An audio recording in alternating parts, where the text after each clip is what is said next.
After I miscarried, my husband screamed I did it to ruin his sister's spotlight.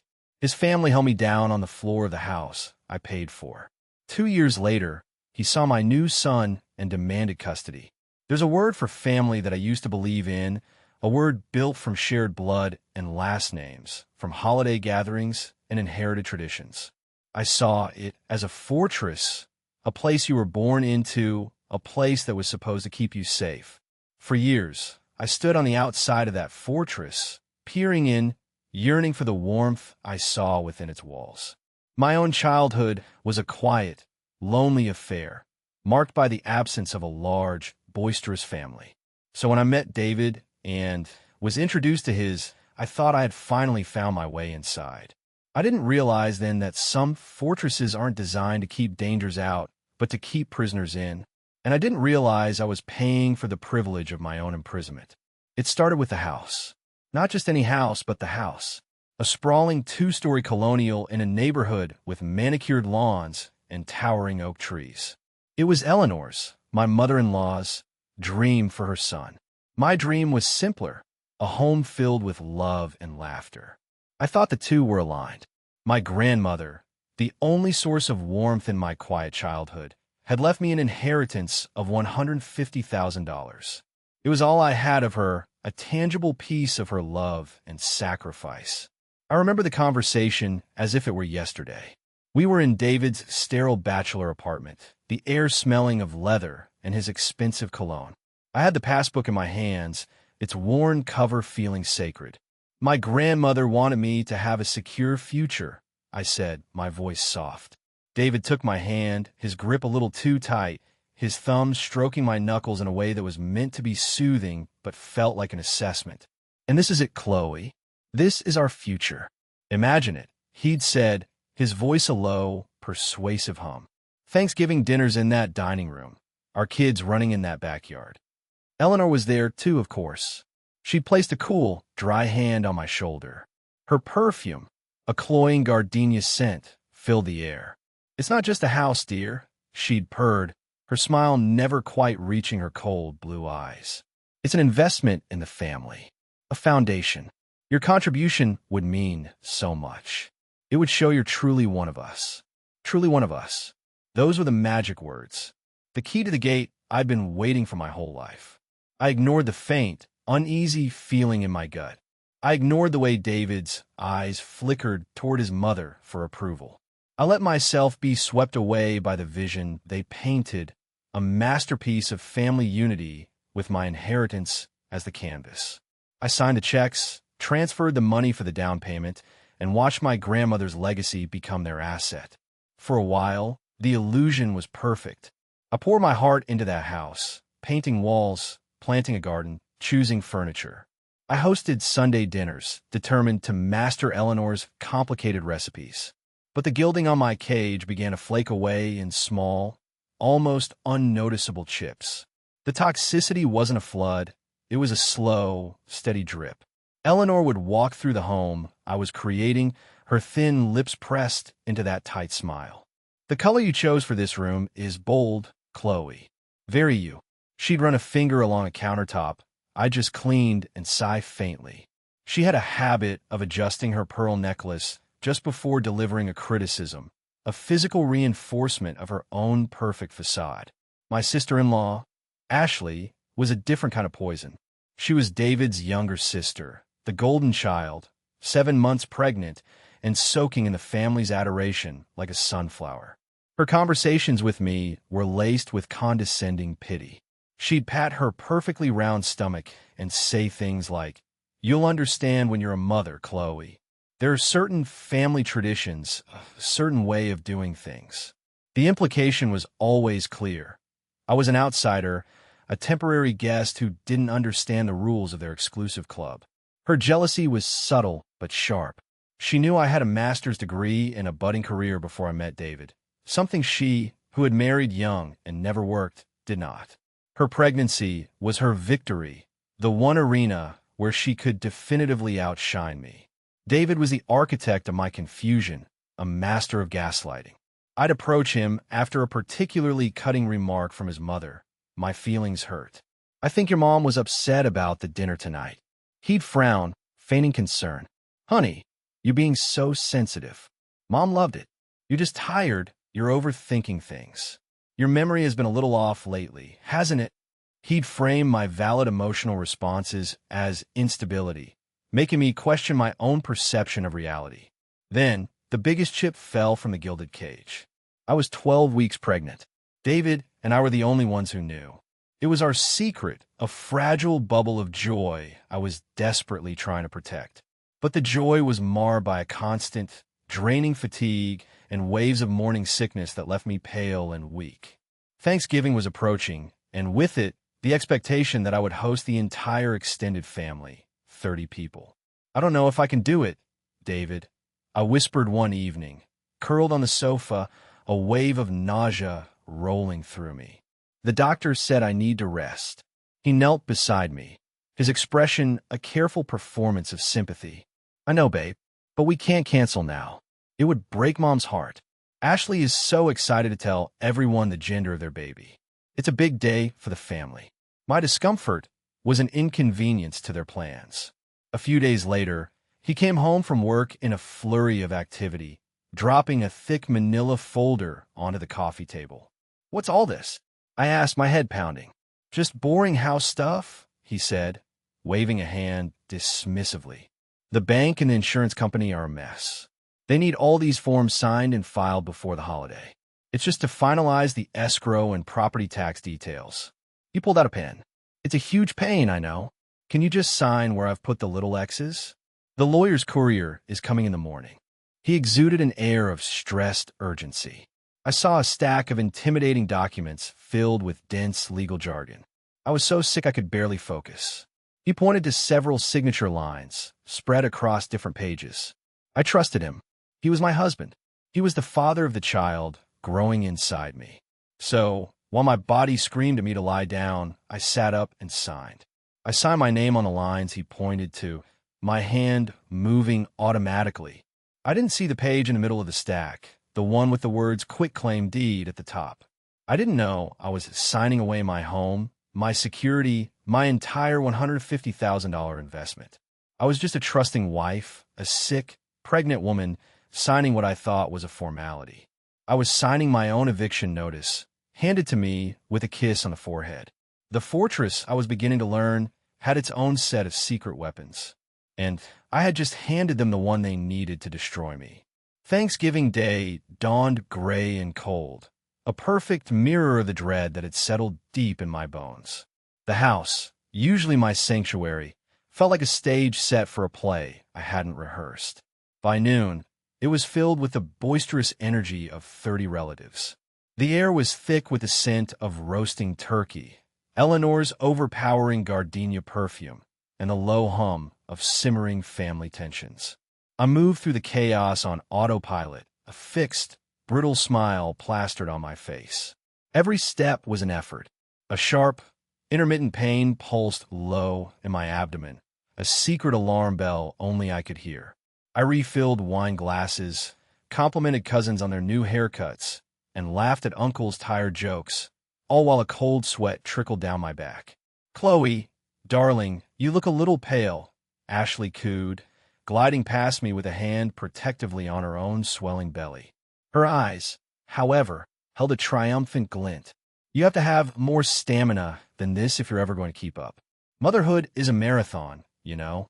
She smiled sweetly, and a few nearby aunts chuckled in agreement. I felt my own smile tighten. Eleanor watched my every move from her throne-like armchair in the living room. Her eyes narrowed in constant critique.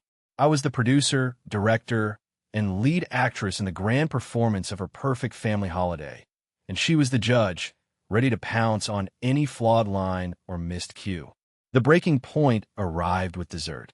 I was carrying a heavy silver tray laden with my homemade pumpkin pies, my arms trembling with fatigue. As I navigated the narrow space between the sofa and the coffee table, a cramp, more vicious than any before, ripped through me. It stole my breath and buckled my knees. The tray tilted, and for a horrifying, slow-motion second, I watched as the pies slid, one by one, before the entire tray, crashed to the floor in a symphony of shattering porcelain and splattered pumpkin. Silence fell. Every conversation stopped. 30 pairs of eyes swiveled to me, a spotlight of collective judgment. I stood frozen amidst the wreckage, the sweet smell of cinnamon and ruin filling the air. "For heaven's sake, Chloe!" Eleanor's voice sliced through the silence, sharp as a shard of broken china. "What is wrong with you today? This is an absolute disaster." Shame, hot and suffocating, washed over me. I wanted the floor to swallow me whole.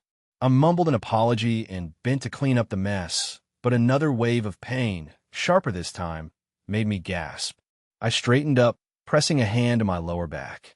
I had to get out of there. "Excuse me." I whispered to no one in particular and fled toward the guest bathroom down the hall.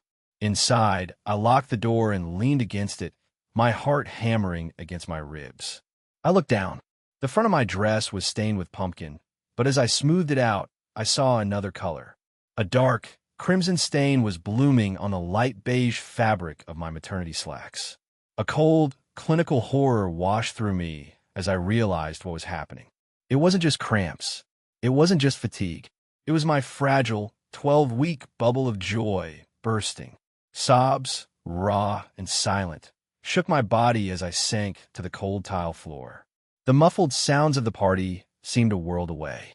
But then a sharp, insistent rattling of the doorknob jolted me back to reality.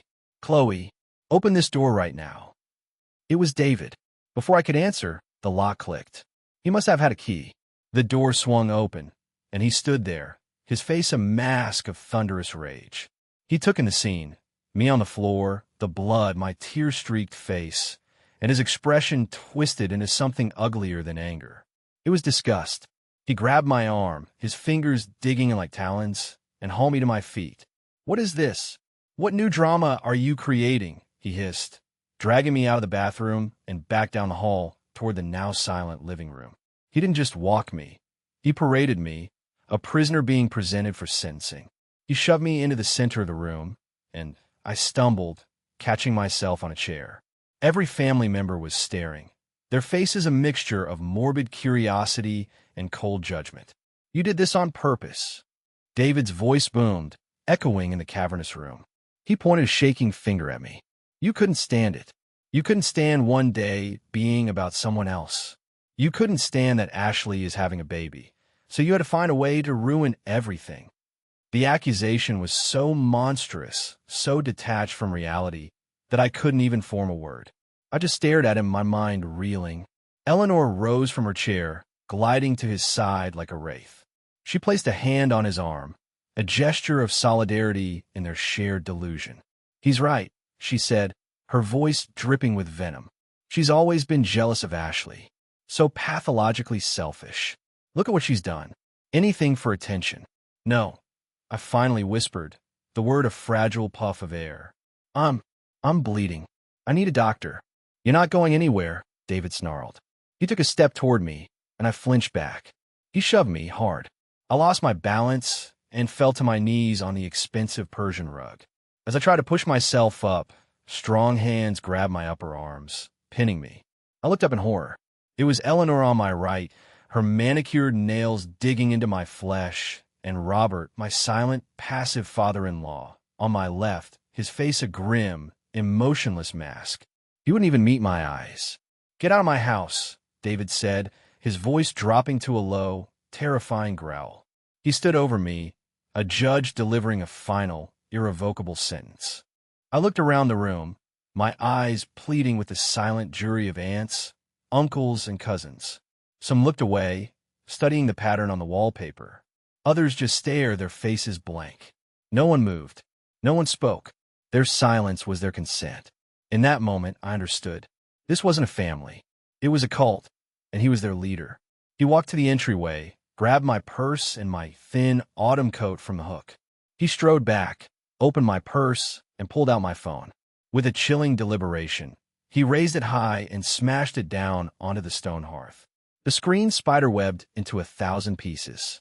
Then he tossed the purse and coat out the front door, where they landed on the damp, cold porch. "Get out," he repeated. Eleanor and Robert released me, stepping back as if I were contaminated. Shaking, bleeding, and in a state of profound shock, I used a nearby table to pull myself to my feet. I walked on unsteady legs toward the door, my movements stiff and robotic. I didn't grab my things. I didn't have any shoes on. The last thing I saw before I stepped out was Ashley's face. She was smiling, a small, satisfied smirk. The heavy oak door clicked shut behind me. The deadbolt turned with a deafening finality. I stood there for a moment in the freezing November air, the thin fabric of my dress offering no protection. Then I turned and walked down the long, stone path, away from the house my money had bought, away from the family I had so desperately wanted, into the longest night of my life. Healing isn't a straight line. For 2 years, it was a messy, spiraling, often backward dance. The first few months were a blur of grief, shrouded in the silence of my parents' spare bedroom. But slowly, I learned that healing wasn't a passive state of waiting for the pain to fade. It was an active, deliberate act of reconstruction. It was work. I didn't just go to therapy. I devoured it. I learned the clinical, validating words for what I had experienced: gaslighting, narcissistic abuse, financial coercion. These terms were like scaffolding, giving structure to the chaos of my memories and allowing me to see the patterns I had been blind to. I joined an online support group for women who had survived domestic and financial abuse. Listening to their stories, I felt a powerful, heartbreaking sense of community. I wasn't crazy. I wasn't overly sensitive. I was a survivor. With that knowledge came a cold, clear resolve. I wasn't just going to heal. I was going to become unbreakable. I threw myself into my graphic design work, officially launching my own freelance business. I drafted ironclad contracts for every client. I opened a business bank account and a retirement fund. I learned about investing. I was building my own fortress now, one made of financial independence and legal knowledge, not hollow promises. It was during this time that I met Mark. He came into the small furniture consignment shop where I was looking for a new desk. He was quiet, with kind eyes and hands stained with the history of old wood. He was a carpenter, a man who took broken, discarded things and found the beauty still hidden within them. He didn't try to fix me. He didn't have to. He had his own story, a tale of a former business partner who had drained their shared accounts and vanished, leaving Mark to rebuild from nothing. He recognized the echoes of his own betrayal in my carefully guarded heart. Our relationship was built on the quiet language of mutual respect. He never pushed me to talk about the past. Instead, he'd ask, "What do you need today?" Sometimes it was a listening ear. Sometimes it was just silence and a cup of tea. Sometimes it was for him to watch our son, Leo, so I could have 2 uninterrupted hours to speak with my lawyer. He wasn't my savior. He was my partner. His faith in my strength became a mirror, reflecting a version of myself I was just beginning to recognize. His signature question, always delivered with gentle sincerity, was, "I trust you. What's your next move?" Leo was my sunrise after the long night. He was 18 months old, a whirlwind of joyful energy, with Mark's warm brown eyes and my stubborn chin. He was proof that new life could grow from scorched earth. The past finally caught up with me on a crisp Saturday at our town's fall festival. Leo was squealing with delight on a pony ride, his small body bouncing, and I was watching him, my heart full. Then I saw him, across the bustling field, near the pumpkin patch. David. He was thinner, a little haggard, but unmistakably him. Beside him stood a woman, dripping with an effortless wealth that spoke of old money. She was laughing, oblivious. David wasn't. He had seen me. His eyes locked on Leo. I watched his face cycle through the familiar slideshow of emotions I had once mistaken for love. Shock, then a flicker of something unreadable, and finally, the cold, hard glint of calculation. My blood ran cold, but my mind was sharp. The old Chloe would have panicked, would have fled. The new Chloe stood her ground, scooped a happy Leo off the pony, and walked away with calm, deliberate steps. I didn't look back. The first text came that night, from an unknown number. "Is that my son, Chloe?" My hands trembled for a moment, a phantom echo of past fear. Then I took a deep breath. I screenshotted the message, saved it to a cloud folder I labeled Evidence, David, and blocked the number. This was not a drama to be endured. It was a threat to be managed. The next morning, I was on the phone with a lawyer I had kept on a low-cost retainer for this very possibility. He started, "Sarah," I said, my voice steady. "He's making a claim on my son. Document everything, Chloe." "Everything," she advised. But I knew documentation wasn't enough. I needed leverage. I needed to go on the offensive. That night, after Leo was asleep, I sat at my desk, a cup of tea growing cold beside me. I made a list. Who in that family had ever shown a sliver of independent thought? Who had ever looked at David and Eleanor with anything less than blind adoration? The name came to me in a flash. Uncle Ben. David's estranged uncle. The family's black sheep. A gruff real estate lawyer who had a falling out with Eleanor years ago over a property dispute. He had been at the Thanksgiving dinner. I remembered his face, stony and unreadable, watching from a corner. My heart pounded as I found his office number online. This was a long shot, a desperate move. But I was no longer a desperate woman. I was a strategist. I called the next day. "Mr. Peterson," I said when his gruff voice answered. "This is Chloe, David's ex-wife. I know this is out of the blue, but I need your help." There was a long silence on the other end of the line. "I remember you," he finally said. "I remember that night. What does he want now?" I explained the situation, the threats, the claim on my son. I laid it all out, my voice clear and concise. He let out a short, harsh laugh. "Of course. That boy always did think the world owed him. Listen, Chloe, I was disgusted by what happened. Always was. But I'm not just going to help you because of that." He paused. "David is now engaged to the daughter of a very old friend of mine. A good man. I cannot, in good conscience, stand by and watch that monster do to another young woman what he did to you." My breath caught in my throat. "I have something for you," he continued. "I was in the den that night, getting my coat, when David dragged you back into the living room. The argument was ugly. I started a voice memo on my phone. Didn't know why, just a gut feeling. I recorded the whole thing. The accusations. You're crying. The sound of your phone smashing." He paused again, and his voice dropped. "And I kept recording for 5 minutes after you left. I held my breath. I also happened to have copies of the original deed to that house and the wire transfer confirmation for your $150,000 down payment. My gift to you. Let's go show that boy what a real family lawyer can do." I hung up the phone, a slow, triumphant smile spreading across my face. David thought he was hunting a scared rabbit. He had no idea he was walking into a trap set by a lioness. Before we could even schedule the meeting with our lawyers, David and Eleanor launched their preemptive strike. The Whisper Network, once their greatest weapon, was now turned against me again. A concerned friend from my old life called, her voice hesitant. "Chloe, I don't know how to say this, but Eleanor is telling everyone you become unstable, that you're trying to extort them with a doctored audio recording to get money for your new baby." My own mother called, panicked, after hearing a third-hand version from a distant cousin. The old me would have been devastated, desperate to defend my reputation. The new me felt a cold, calm fury. "Let them talk," I told my mother, my voice firm. "Let them dig their own graves. The truth has a way of coming out." Our lawyer, Sarah, scheduled the meeting in a neutral conference room at a mediation center. David arrived with his lawyer, looking smug and confident. He'd even brought his fiancée, a woman named Amelia, for moral support. A catastrophic miscalculation. Eleanor was there too, of course.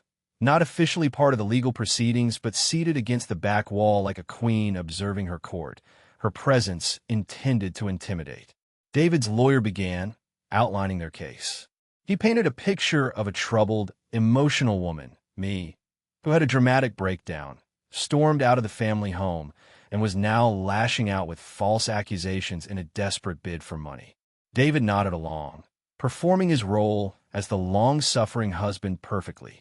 When he was finished, Sarah simply looked at him and said, "Thank you. We have a slightly different account of that evening's events." She nodded to me. I pressed play on the small digital recorder connected to the room speakers.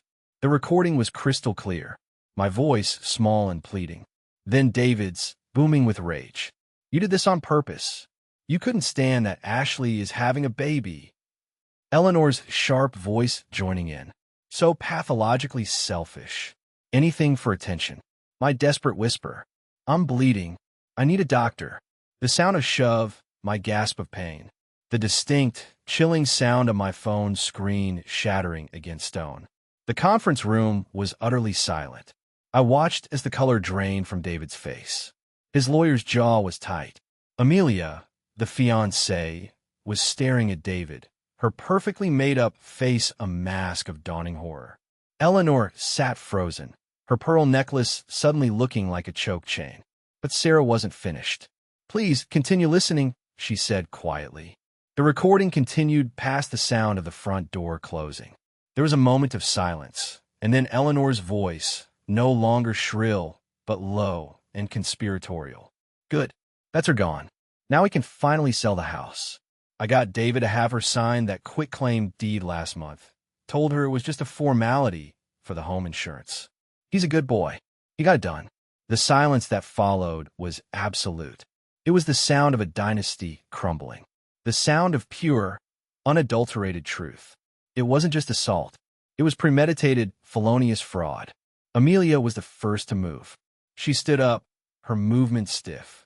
Without a word, she pulled the massive diamond ring from her finger, placed it gently on the polished conference table, and walked out of the room and out of David's life. David's lawyer looked at him with utter contempt. "You need to settle this. Now," he hissed, his voice barely a whisper, "before she decides to press criminal charges." The negotiations that followed were a blur. They fought, of course, not about the facts, which were undeniable, but about the consequences. Their biggest sticking point was a public apology.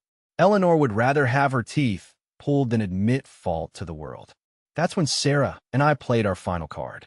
"Fine," Sarah said, leaning back in her chair after a heated exchange. "My client is willing to forego the public apology. She's realized she doesn't need your validation." She paused for effect. "In exchange for her silence on that matter, we will be increasing the damages for emotional distress by an additional $100,000. I watched Eleanor's face. I could see the wheels turning. Pride versus money. For her, pride was priceless. She looked at David and gave a sharp, almost imperceptible nod. They agreed immediately. It was the most satisfying moment of my life. I didn't need their apology.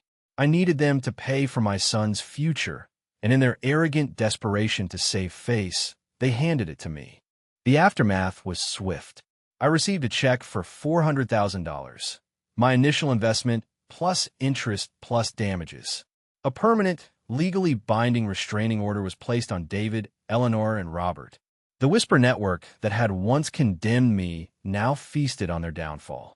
I heard, through a friend, that Ashley had been asked to step down from the board of her favorite charity. At a country club gala, people had visibly turned their backs on her. Her currency, her family's reputation, was now worthless. Her perfect life was a ruin. Today, my life is small, but it is mine.